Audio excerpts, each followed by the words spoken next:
ಕೊಪ್ಪಳ ಜಿಲ್ಲೆಯ ಯಲಬುರ್ಗಾ ತಾಲೂಕಿನ ಕುಡಗುಂಟಿ ಗ್ರಾಮದ ರೈತ ಬಸವರಾಜ್ ಬೊಮ್ಮನಾಳ್ ಅವರ ತೋಟದಲ್ಲಿ ಗಾಯಗೊಂಡಿರುವ ನರಿ ಪತ್ತೆಯಾಗಿದೆ.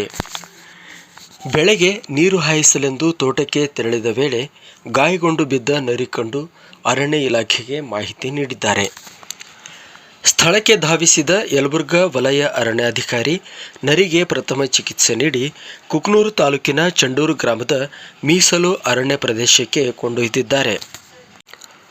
ಉಪ ವಲಯ ಅರಣ್ಯಾಧಿಕಾರಿ ಲಿಂಗರಾಜ್ ಕನ್ನಾಳ್ ಪ್ರತಿಕ್ರಿಯಿಸಿ, ಇತ್ತೀಚಿನ ದಿನಗಳಲ್ಲಿ ಮನುಷ್ಯನ ಕ್ರೌರ್ಯಕ್ಕೆ ವನ್ಯಜೀವಿಗಳು ಬಲಿಯಾಗಿ ವಿನಾಶದತ್ತ ಸಾಗುತ್ತಿವೆ. ಅವುಗಳ ರಕ್ಷಣೆಯಾಗಬೇಕಿದೆ ಎಂದರು. ಅರಣ್ಯ ಇಲಾಖೆಯ ಸಿಬ್ಬಂದಿ ಜಗದೀಶ್ ಮರಡಿ, ಶರಣಪ್ಪ ರಾಜೂರ್, ಯಮನೂರಪ್ಪ ಬೊಮ್ಮನಾಳ್ ಇತರರು ಇದ್ದರು. ಚಾನೆಲ್ಗೆ ಚಂದಾದಾರರಾಗಿ ಸುದ್ದಿ ಮತ್ತು ಜಾಹೀರಾತುಗಳಿಗಾಗಿ 7483327855ಗೆ ಸಂಪರ್ಕಿಸಿ.